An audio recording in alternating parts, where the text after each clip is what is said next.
It has been 3.5 months since we began our fight to defeat the coronavirus pandemic in the country. It has so far been a coordinated and enhanced response with tracing, testing, isolating, treating, and the maintenance of the relevant social distancing and hygiene protocols being the weapons we continue to employ to help contain the spread of the virus. We are all agreed that this novel disease has thrust the whole world into unknown and uncharted territory, and we're having to learn as we go along. As part of the phased approach to return our lives safely back to normal, final year students in our tertiary institutions return to school on Monday, 15th June, to prepare for and sit their exit exams. 1 week on, it has proved to be a relatively smooth exercise with very few hitches recorded. I thank in particular the Vice-Chancellors and other heads of our tertiary institutions for the support and cooperation offered government towards its success. Indeed, decisions like those being taken by the leadership of Sunyani Technical University in the Bono region to sanction students, lecturers, and non-teaching staff who flout the COVID-19 protocols reinforce the collective determination of the majority of Ghanaians to defeat the virus. From tomorrow, Monday the 22nd of June, the next batch of students who will be going back to school, our final year senior high school students, SHS 3, and second year Gold Track students. On Thursday, I held consultations with members of both the Conference of Heads of Assisted Secondary Schools, CHAS, and the Association of Principals of Technical Institutes, AFPTI, to agree on the modalities for the return of the students. Despite the short notice for the meeting, I was happy to see the impressive turnout of their executives from all parts of the country, and I'm grateful for the wholehearted cooperation they pledged to government. Like their seniors at the university, SHS 3 students will be in school for a total of 6 weeks before sitting for the WASSCE exams over a period of 2 weeks. SHS 2 Gold Track students who are returning to complete their first semester, like their Green Tracks colleagues have done, will be in school for 6 weeks before going on vacation. All 1,167 senior high schools in the country have been fumigated and disinfected. Each student, teaching and non-teaching staff, invigilator, and school administrator, numbering some 800,000, will be provided with 3 pieces of reusable face masks, i.e. 2 being provided tomorrow and the 3rd within a fortnight. Nonetheless, I encourage parents to provide their wards and children with at least 1 face covering on their way to school. A total of 18,000 Veronica buckets, 800,000 pieces of 200 mils sanitizers, 36,000 rolls of tissue paper, 36,000 gallons of liquid soap, and 7,200 thermometer guns have been distributed. A maximum of 25 students will be permitted in each class. All-day students in schools with boarding houses will be resident in these boarding houses, whilst day students in schools without boarding facilities will commute from home and will be required to adhere to enhanced hygiene protocols. Eating in dining halls will be in appropriate numbers, and no visitors to the schools will be allowed. There will be no mass gatherings and no sporting activities. Religious activities under the new protocols will be permitted. Social distancing and the wearing of face masks are obligatory in our schools. One dormitory block in each senior high school is to be used as an isolation center in the event of a student falling sick. Again, each senior high school has been mapped to a health facility, and care will be provided to the sick by nurses assigned to these schools. Through the National Food and Buffer Stock Company, enough food supplies have been distributed to all schools. Government is also making available 350 buses and 840 pickup vehicles to senior high schools that did not receive vehicles in 2016. For the first time in our nation's history, the government will absorb the WASSCE examination fees of the 313,837 students who will sit for the exam. 75.4 million cedis will be spent on this. These SHS3 students, also referred to by some as the Akufo-Addo graduates, are also the first group of beneficiaries of government's free senior high school policy to sit the WASSCE exams. 1.2 million children, the highest such enrollment in our nation's history because of this policy, are currently in senior high schools. Let us pause for a moment to consider what would have happened to the 400,000 more students who have entered senior high school between 2017 and 2019 without this policy in place. We introduced free SHS because history and the experiences of developed nations have shown that the most efficient way to empower the population and thereby guarantee the future of the nation is by investing in education and skills training of the youth. This is because it is the people of Ghana, Ghanaians like you and I, and especially the youth of today, who are going to build Ghana.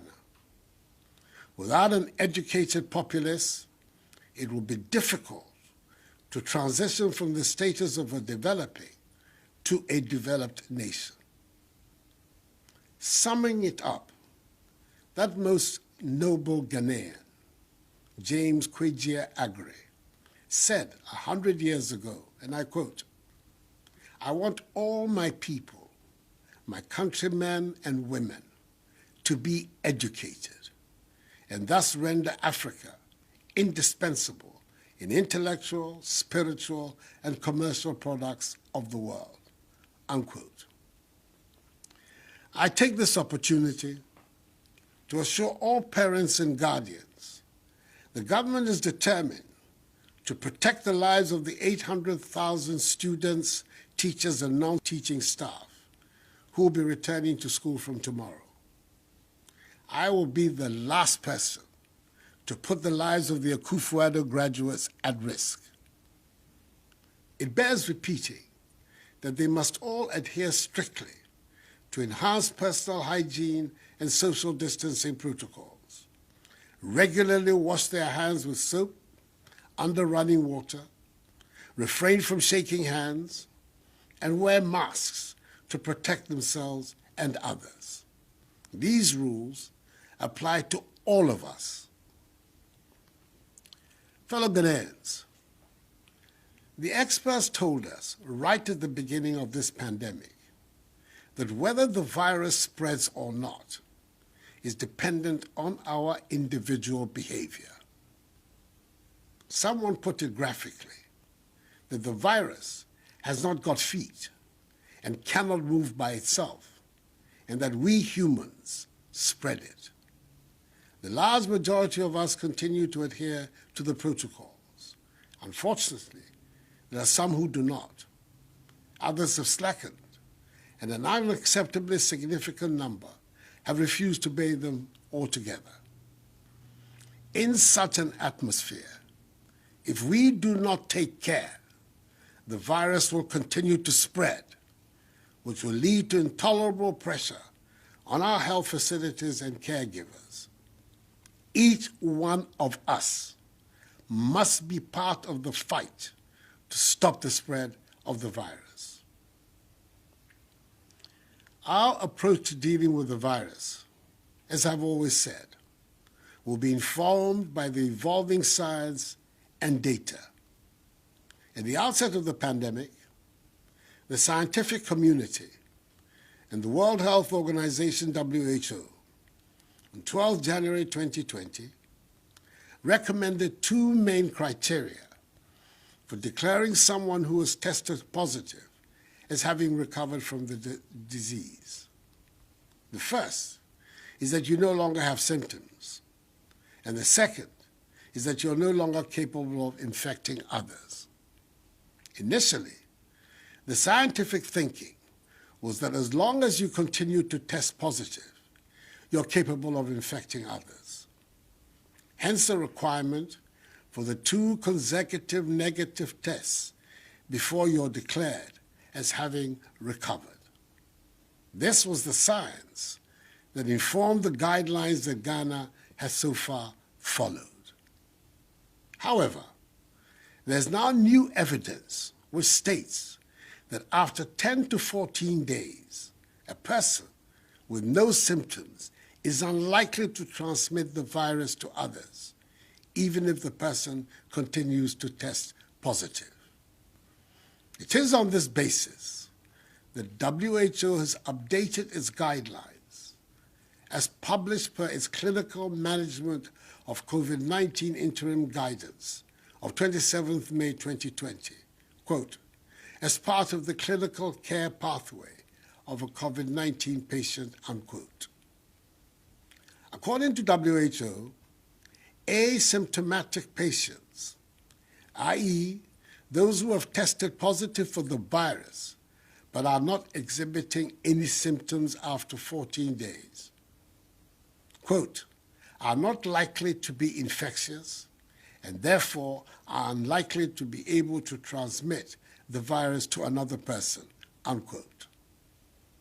After 3 weeks of analyzing and studying this update and recommendation and situating it in the Ghanaian context, in line with the admonition by WHO to member states, this new patient discharge recovery policy has now been adopted by Ghana, as have some countries in the European Union, Singapore, India, Malaysia, Hong Kong, and Dubai. As of Saturday, 20th June, the total number of positives cumulatively stands at 14,154 out of the 270,300 tests conducted. Under the revised policy, 5,925 persons have recovered and been discharged. This brings the total number of recoveries to 10,473. The number of active cases is thus 3,596. In our hospitals and isolation centers, we currently have 24 persons severely ill, 6 persons critically ill, with 4 persons on ventilators. 85 persons have regrettably died. This increased number of persons being discharged from our isolation and treatment centers brings in its wake yet another issue that we have to deal with: stigmatization. It is obvious the stigmatization is adding further dimensions to the already difficult problem of the pandemic.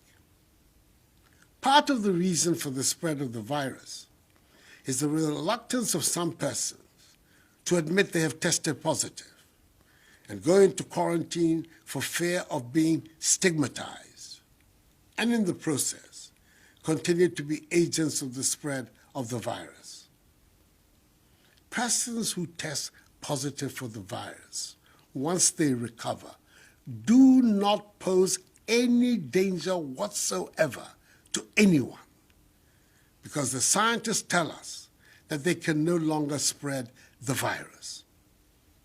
As I have said before, there is nothing shameful about contracting the virus, and consequently, we do not have to lose our sense of community because of this pandemic.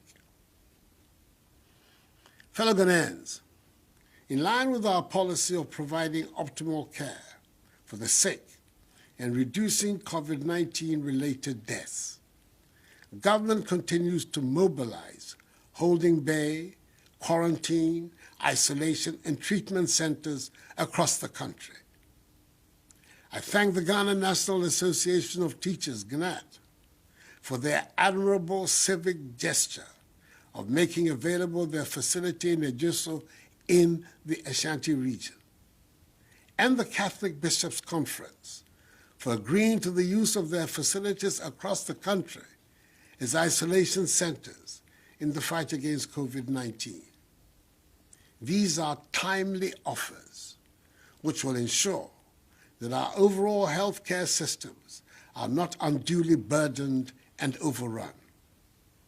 Such institutions deserve the sincere appreciation of the entire nation, as does the gesture of the Minister for Environment, Science, Technology and Innovation, Professor Kwabena Frimpong-Boateng, who was offered a 70-bed hospital in Twase in the Ashanti region as a COVID-19 treatment center.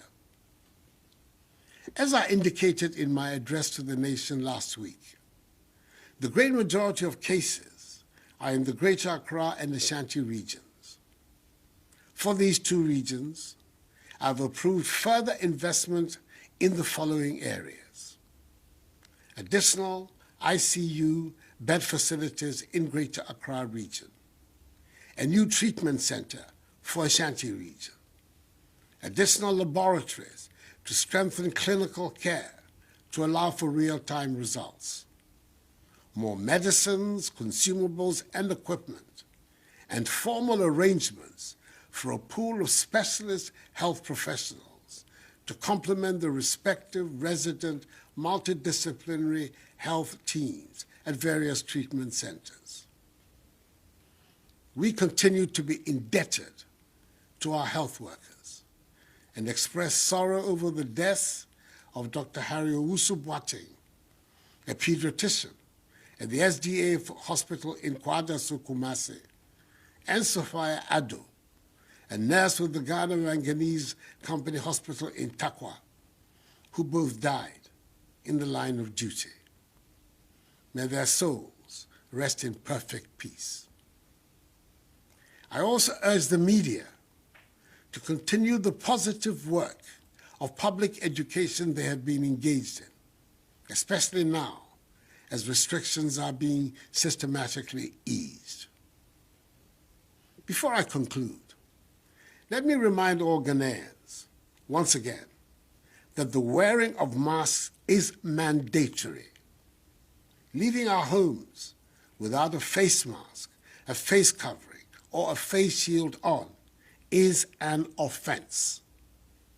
The police will conduct random checks in the enforcement of this directive. If you are arrested by the police defying this directive, your sanction could be severe. So please, let us all, at all times, wear our masks. I appeal to each and every one of you to take this as a personal challenge and help rid Ghana of the virus. Even though we now have a better understanding of the dynamism of the virus in our country, even though the majority of people who contract the virus do not show any symptoms at all, And even though Ghanaians are not dying in the hundreds and thousands that were originally anticipated, we cannot afford to be complacent and let our guard down.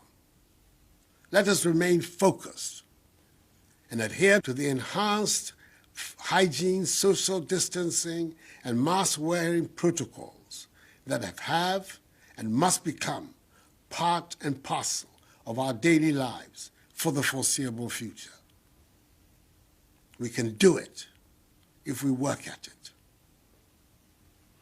And if you're SHS 3-4, besa ako school, bosumi mienui. Ako suade, na one tumi atron on social etwato. SHS 2 go track for so besa ako wie one term edikan. Send a green track for aye. Then she say ya and they say emra woni wo school no awofo ntumi nkosra won ma e wo woni da boarding. You say be den ama awofo nanso eye mayama no na me hia awofo bo say aban school for mpanyinfo ene teacher for hwehwe school for no so abo wo ho ban sene efata no woni wie nsohwe na woni asane abefie asomdwe mu bilimpa bo eta wonyina echi na woni twa nsohwe no fe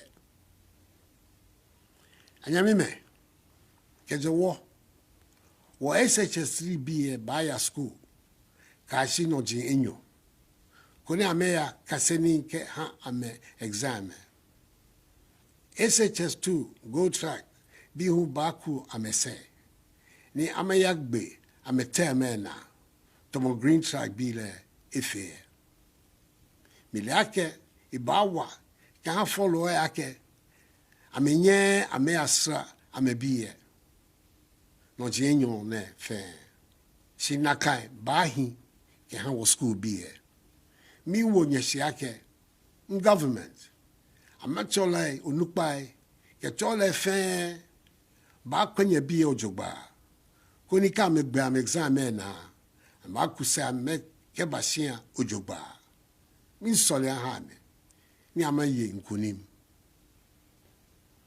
Let me, in conclusion, wish the Akufo-Addo graduates, the SHS 3 students, and their seniors in university the best of luck in their forthcoming examinations, which will be conducted in safety.